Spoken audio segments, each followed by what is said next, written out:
Hi everyone, welcome back. तो आज हम टैरो कार्ड्स के जो थर्ड नंबर पे जो आता है उसके बारे में बात करेंगे। तो लास्ट मैंने जो अभी हम जिनको नहीं पता है, हम मेजर अरकाना अभी कवर कर रहे हैं। तो लास्ट वीडियोस में लास्ट का जो फर्स्ट पार्ट था उस पर मैंने जो किया है वो 3 कार्ड्स मैंने कवर किए हैं।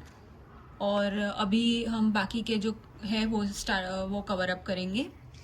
तो अभी इसमें जो थर्ड कार्ड आता है, जो थर्ड नंबर पे जो कार्ड आता है वो है एम्प्रेस।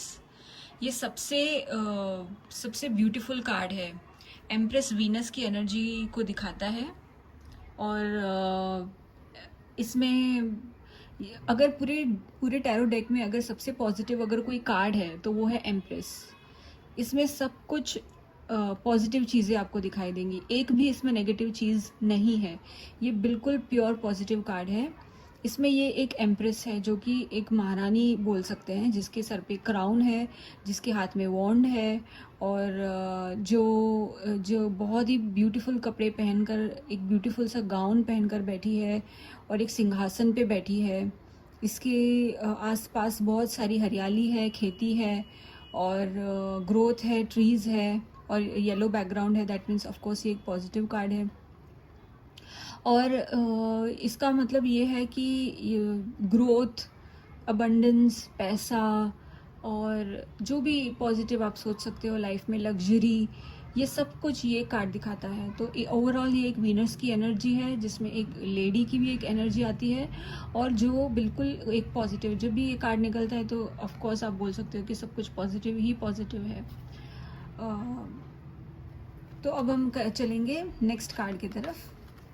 जो चौथे नंबर पे जो कार्ड आता है वो है एम्परर, एम्प्रेस और एम्परर। उसके जो जो अभी ये फीमेल थी उसके जो ऑपोजिट है वो है एम्परर। अभी एम्परर एक मार्स की एनर्जी को दिखाता है, मंगल की एनर्जी। और इसका मतलब ये है कि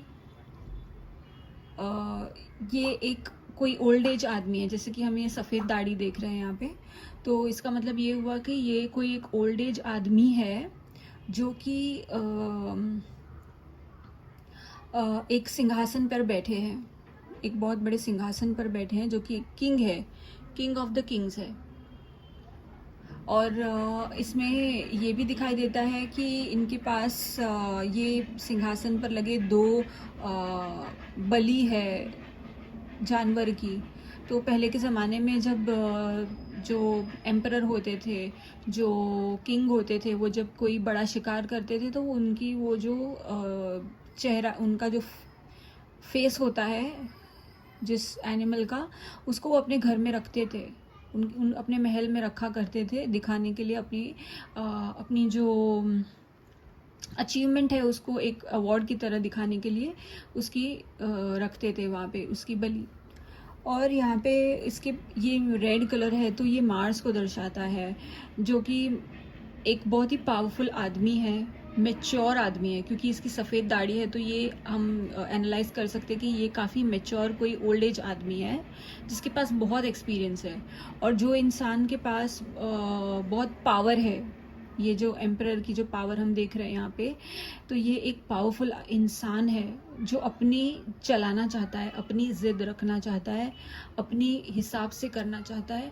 इसका मीनिंग ये होता है। तो जब भी ये कार्ड निकलता है इसका मतलब ये है कि ये इंसान, या फिर ये इस सिचुएशन में अगर हमें कोई गाइडेंस मिलती है कि कैसे इस सिचुएशन से डील करे, या फिर कैसे ये सामने वाला व्यक्ति होगा, या फिर कैसे भी इस सिचुएशन के जो भी होगा उसमें आपको अपनी चलानी है, अपने पावर दिखाना है और अपने हिसाब से चीज़ों को करना है, ये हमको यहाँ पे मैसेज मिलता है। तो हमारा जो अगला कार्ड है वो है हेरोफेंट। और इसको देखकर ही पता चलता है कि ये एक चर्च के जो पोप होते हैं उस जैसे कुछ दिख रहा है यहाँ पे।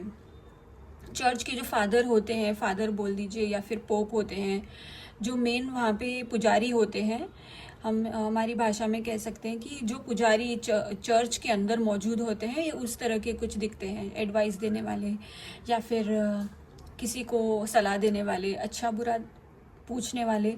तो ये एक पुजारी की तरह हैं और इनके सामने दो आदमी खड़े हैं जो कि कुछ ज्ञान के लिए आए हैं। और यहाँ पे छोटी सी कीज दिख रही है, तो इनके पास जो है हमारी किसी भी प्रॉब्लम की चाबी मौजूद है।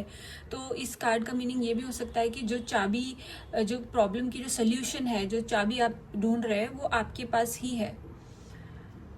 और ये एक चर्च का बैकग्राउंड दिखाई देता है और इनके हाथ में एक छड़ी है जो कि मैजिक कर सकते हैं। तो ये एक गुरु प्लैनेट को भी दिखाता है कि ये आप किसी अच्छे एडवाइजरी, जो आपको अच्छी एडवाइस दे सकते हैं उनके पास जाइए, रिलीजियस एक्टिविटीज़ में आप जाइए या फिर किसी भी तरह की पूजा पाठ में आप जाइए, और जो प्रॉब्लम्स की जो सोल्यूशन है वो आपके पास ही है। ये इस कार्ड का मीनिंग दिखाई देता है। अब हम चलेंगे अगले कार्ड की तरफ। 6th नंबर पे आता है दी लवर्स। तो इस कार्ड को देखकर ही पता चलता है कि ये लवर्स का कार्ड है, जो कि जो कपल है यहाँ पे, और कपल के बीच में एक बहुत ही अच्छा बॉन्ड है। अभी यहाँ पे हम देखेंगे तो ये दोनों न्यूड हैं। इसका मतलब ये है कि इन दोनों के बीच में इन दोनों के बीच में एक ट्रांसपेरेंसी है, जो एक दूसरे से कुछ भी छुपाया नहीं है इन दोनों ने। और यहाँ पे एक एंजल दिखती है, एंजल इनके ऊपर आशीर्वाद बना रही है, और एक सन भी है। तो यहाँ पे ये एक पॉजिटिविटी है, दोनों के बीच में काफ़ी पॉजिटिविटी है, काफ़ी ग्रोथ है, और काफ़ी दोनों के बीच में एक गॉड की प्रोटेक्शन भी है। तो ये एक बहुत ही डिवाइन कनेक्शन किसी का हम बोल सकते हैं, दी लवर्स। नेक्स्ट कार्ड आता है द चैरियट। चैरियट का मीनिंग ये होता है कि कोई किसी चीज़, रथ है। यहाँ पे आप देख सकते हैं ये इजिप्शियन लोग जो होते थे, इनके फेस पर ऐसे इस प्रकार के सर पे कुछ टर्बन जैसे बांधे हुए होते थे। तो ये एक दो एनिमल्स हैं यहाँ पे जिनको इजिप्शियन टर्बन पहनाए गए हैं, और ये एक रथ है, और रथ पे ये एक आदमी सवार बैठा है जो कि कहीं जा रहा है। और इसके जो दो यहाँ पे जो दिखते हैं एनिमल्स, इसमें से एक फीमेल है और एक मेल है।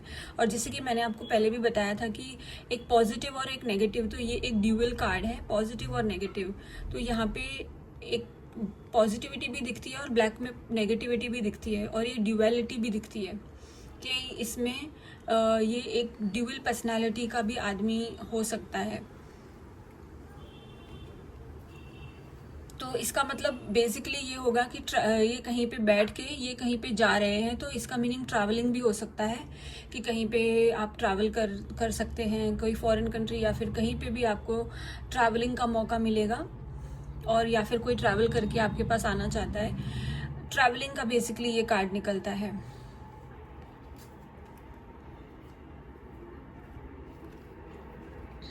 एट नंबर पे आता है स्ट्रेंथ। स्ट्रेंथ का मीनिंग ये होता है, अगर आप ध्यान से इस कार्ड की तरफ देखेंगे तो आपको दिखाई देगा कि एक लेडी है जो कि एक शेर के हाथ में मुंह डाल के बैठी है। एक